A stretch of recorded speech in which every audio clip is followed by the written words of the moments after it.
So I think there's fear and then there's just comfort are two like major things that business owners are like struggling with, because a lot of these people are already successful and they're just like, would it really be that different to like get to that next stage where I don't have to actually work in the business at all? But how to deal with like fear specifically is to just write out your options. Like legitimately, what do you fear? Put it on paper. Put the worst story you can imagine on paper. And then do the, and if this happens, I'll move to the country. Right. Or, and if this happens, I'll go fix cars for a living. And I used to have this. I still fight this a lot of times. I used to think that entrepreneurs were the only heroes in the world. And like people fixing cars are heroes too. And police officers are heroes. And like people who are in the medical field are heroes. And, people in those fields also aren't heroes all the time, but like you can be a hero and live your own competent life and be a great husband or wife, and you don't have to be an entrepreneur.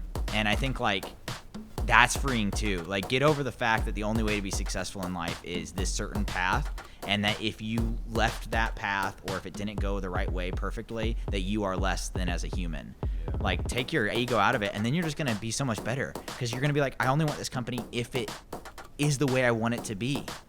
And I can leave it. And then like by giving that nature, you give the opportunity for other people to come in and say like, don't leave it. We need you here. Or empower me so that you can leave it better and I still have a job. Like people want what you're doing is valuable. You're in that situation because people rely on you. If you're in that situation where you feel trapped, you're in that situation because you've like developed so much value. It's just right now it feels like you're not trading it adequately.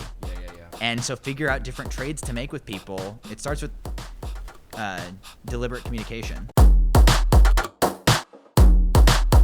Goal definition. What's your growth story is kind of how we start with. So we get a financial model. We get what's called managerial books in place, which means their accounting is something they can make decisions based on.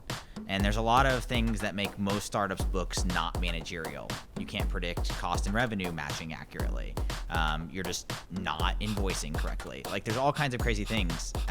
You don't have really well-defined revenue streams that can be tied to specific actions in the business. So you get all that stuff taken care of. Then you write out the growth story, which is like, where do we want to go? Where's our goal? And once you have that growth story in place and the fundamental model to track your progress to that goal, all of that you can do on your own or with a team like us. But once you have that, you sit and you look at all the assets in your business. Most of the time it's people or systems. And you say, what do I need to put in place to make that better? Just one piece at a time. And a lot of times it's as easy as just saying, I need to give this person this target, and every month I need to ask them if they're hitting it or not. And I might need to give them a bonus if they hit it 3 months in a row. If you know the numbers and you know someone who you can make responsible, the crazy thing is you can do that with like marketing, and like you could literally go out to some marketer that's struggling right now and say like, if you hit 3 return on ad spend for me, I'll give you $2,000 budget a month. If you hit 3 return on ad spend for me on that amount of money, I'll give you $500. If you do it for 3 months, I'll give you $10,000 a month in ad spend and $2,000 from then on out. Maybe not anyone will do that, but there's probably someone who can work within you if you start figuring out the ways it's going to help your business and you make sure you only make win-win deals. And then at some point you actually have to put money in. I think from like your and my perspective, you and I both should never ever spend time working in a business for more than like 3 or 4 months early on.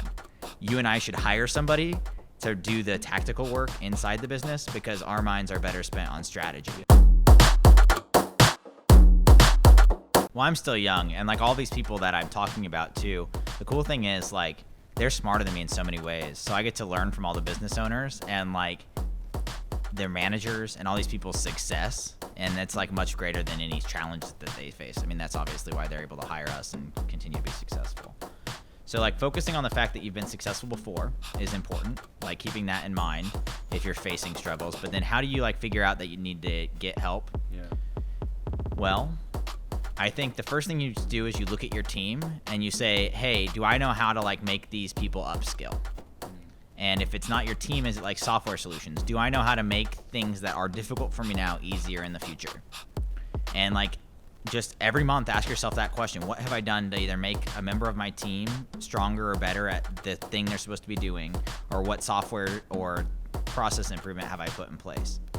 And if you teach your managers to put the software, you make like a self-replicating system that just gets better and better. Yeah. So like people are more important than systems because they keep getting better.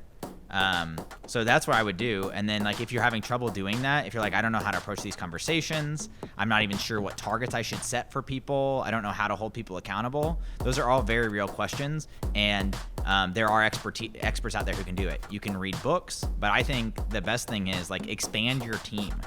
And expand your team with someone who's like on your side. And I would look out for people who like genuinely want to help your business.